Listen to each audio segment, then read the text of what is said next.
আমরা এখন মিঠামই থেকে অষ্টগ্রামের উদ্দেশ্যে আমরা চলছি। দেখছি আল্লাহ তাআলার সৃষ্টি, এই বিশাল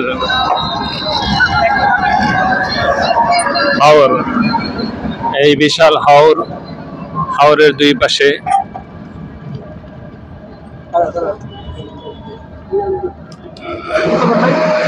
রাস্তার দুই পাশে দেখছেন বিশাল হাওর।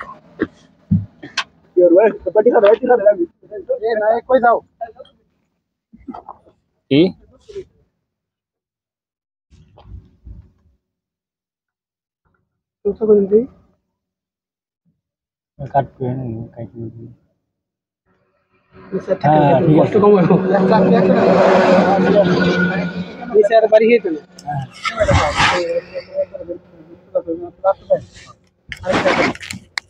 আপনি একটু এই সাইডে লাগবে।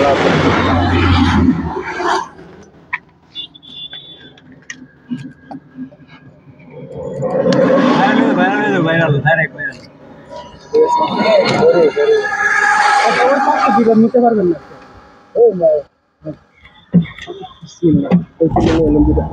বিকালবেলা আসুন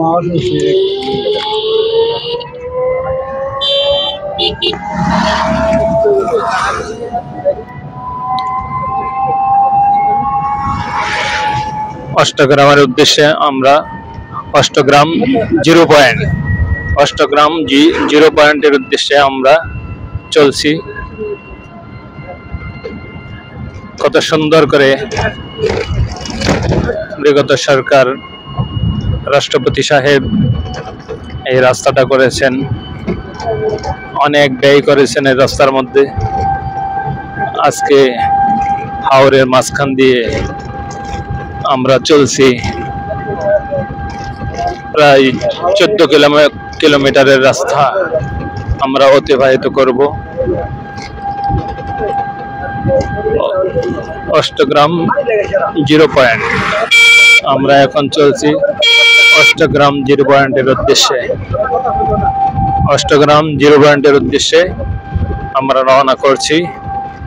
কত সুন্দর সাজানো গোছানো রাস্তা, রাস্তার দুই পাশে বিশাল হাওর, এক প্রান্ত থেকে আরেক প্রান্তে কিছুই দেখা যাচ্ছে না, মনে হয় এক বিশাল সমুদ্র। এই সমুদ্রের মাঝখান দিয়ে আমরা যাচ্ছি। অনেক দিন পর এই রাস্তা দিয়ে যাচ্ছি। রাস্তাটা বৃষ্টিতে কালার ডিসকালার হয়ে গেছে,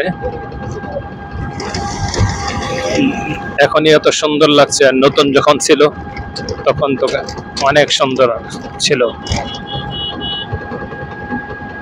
আমাদের গাড়ি চলছে অষ্টগ্রাম জিরো পয়েন্টের উদ্দেশ্যে।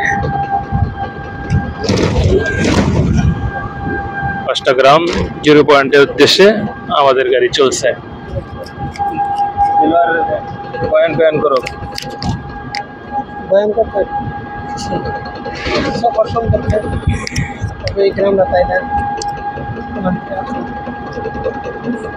আলহামদুলিল্লাহ, আসলে আল্লাহ তাআলার সৃষ্টির বিশালতা দেখলে বলার ভাষা হারিয়ে যায়, বলার মতো কিছু থাকে না।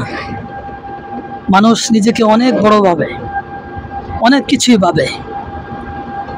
ফেরাউন মিশরের একটা দেশের প্রধানমন্ত্রী হয়ে, প্রেসিডেন্ট হয়ে সে নিজেকে আনা রব্বুকুমুল আলা, আমি সবচেয়ে বড় প্রভু বলে দাবি করেছিল। কিন্তু আসলে কত বড় হাস্যকর বিষয়, মিশর তো একটা দেশ, পৃথিবীর মধ্যে কতগুলো দেশ আছে, এতগুলো দেশের মধ্যে মিশর হচ্ছে ছোট্ট একটা দেশ।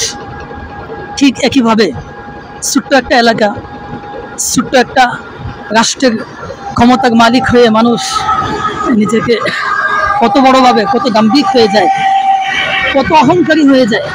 কিন্তু একটু ভেবে দেখে না যে আল্লাহর পৃথিবী কত বিশাল, আল্লাহর সৃষ্টি কত বিশাল, একটা বাংলাদেশ এটাই কত বড়, তাহলে এশিয়া মহাদেশ কত বড়, তাহলে পৃথিবীতে 7টা মহাদেশ আছে, 7টা মহাদেশ কত বড়, হ্যাঁ, এতগুলি সাগর মহাসাগর আছে, সবগুলি কত বড়, আর সেই মহাশূন্য আর মহাবিশ্বের মহাকাশ কত বড়, আর এত কিছু যিনি সৃষ্টি করলেন সে আল্লাহ কত বড়।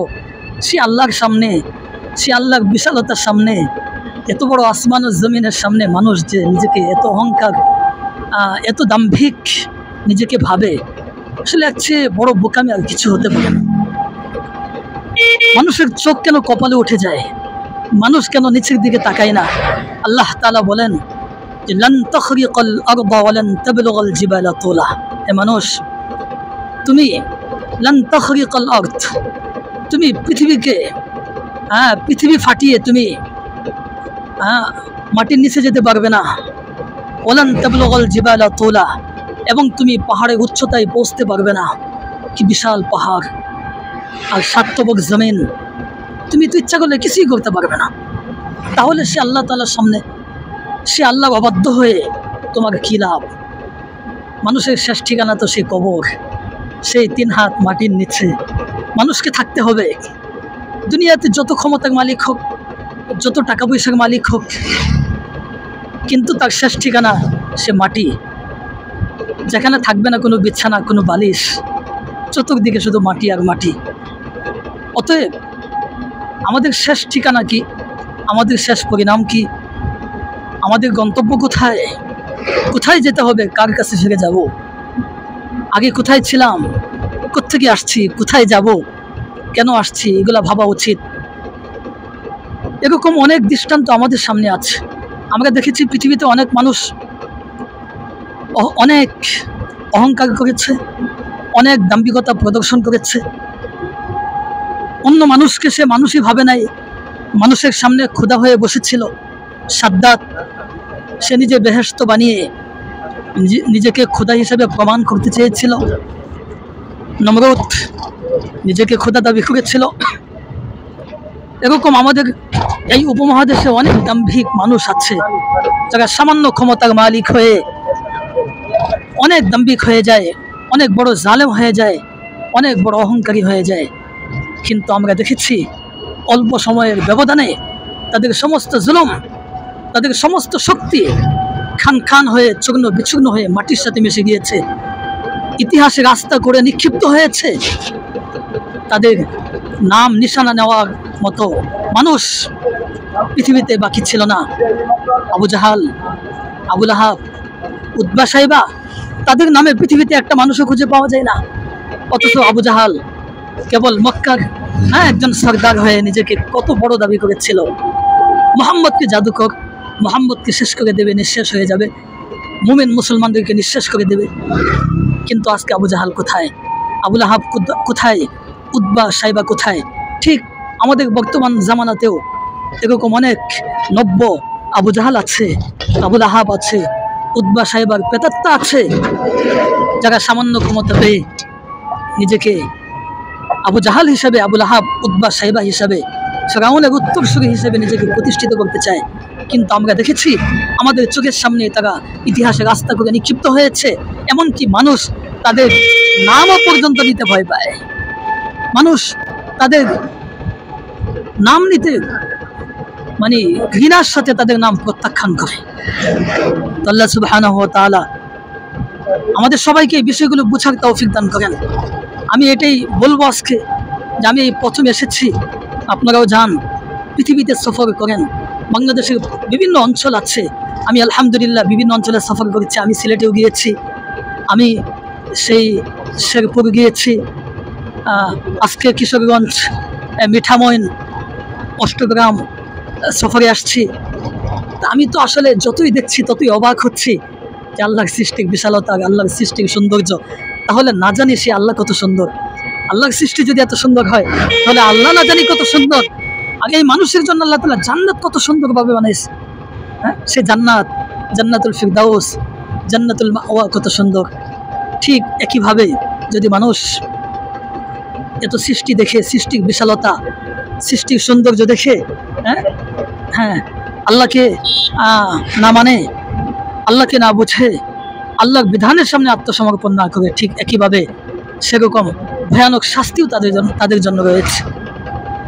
তো আমরা, আল্লাহ তাআলা বলেছেন সিরু ফিল আরদ, পৃথিবীতে ভ্রমণ করো, ফাকানা কাইফা কানা আকিবাতুল মুনজারিন, অতঃপর দেখো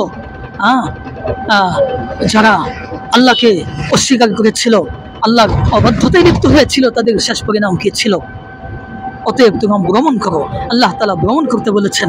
এজন্য যখনই আমরা সময় পাবো, সুযোগ পাবো, শিক্ষার উদ্দেশ্যে, আল্লাহর সৃষ্টির বিশালতা দেখার উদ্দেশ্যে আমরা সফর করবো ইনশাল্লাহ। ব্যস্ততা সবার জীবনে থাকবে, কিন্তু ব্যস্ততার মধ্যেও দুইটা কাজের মধ্যে আরেকটা কাজকে ঢুকাইতে হবে। হ্যাঁ, ব্যস্ততার মধ্যেও কিছু সময় ফারেক করতে হবে, কারণ এটাও তো আল্লাহর একটা বিধান, ভ্রমণ।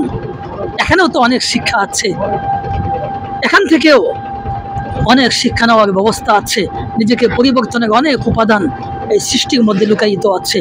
আল্লাহ তাআলা বলেন, তোমরা আল্লাহর সৃষ্টি নিয়ে চিন্তা করতে থাকো। তা আপনি যদি আল্লাহর সৃষ্টি না দেখেন, আল্লাহর সৃষ্টির বিশালতা না দেখেন, আল্লাহর সৃষ্টির সৌন্দর্য অবলোকন না করেন, তাহলে আল্লাহর সৃষ্টি নিয়ে আপনি কিভাবে চিন্তা করবেন? তো সবার প্রতি আমার উদাত্ত আহ্বান থাকবে, কিছু একটা সময়, জীবনের কিছু সময় আপনি নিজেকে একটু, আপনার যে সীমানা আছে, আপনার যে এলাকা আছে, সেখান থেকে নিজেকে বের করে আপনি বিভিন্ন জায়গায় যান, সফরে যান। অনেক প্রদর্শনের জায়গা আছে, অনেক দর্শনীয় জায়গা আছে, সেগুলো ভ্রমণ করেন আর দেখেন। যতই দেখবেন ততই মুগ্ধ হবেন, যতই দেখবেন ততই আপনার অভিজ্ঞতা বাড়বে, যতই দেখবেন ততই আপনার ঈমান মজবুত হবে, ঈমান পাকা হবে। আল্লাহ সুবহানাহু ওয়া তাআলা আমাদের সবাইকে সময়ে সময়ে এভাবে শিক্ষার উদ্দেশ্যে, আল্লাহর সৃষ্টির বিশালতা দেখার উদ্দেশ্যে সফর করার তৌফিক দান করেন, আমিন। আমি সকলের কাছে দোয়া চাই। আমরা 3 ভাই, আমার ভাতিজা আছে, আরও ভাগনা আছে, তো ভাই আছে, তো সবার জন্য দোয়া চাই যেন সহি সালামতে আবার বাড়িতে পৌঁছতে পারি এবং সময়ে সময়ে এভাবে বিভিন্ন জায়গায় সফর করতে পারি। সকলের কাছে দোয়া চাই। সকলেই ভালো থাকেন, সুস্থ থাকেন। আসসালামু আলাইকুম ওয়া রাহমাতুল্লাহি ওয়া বারাকাতুহু।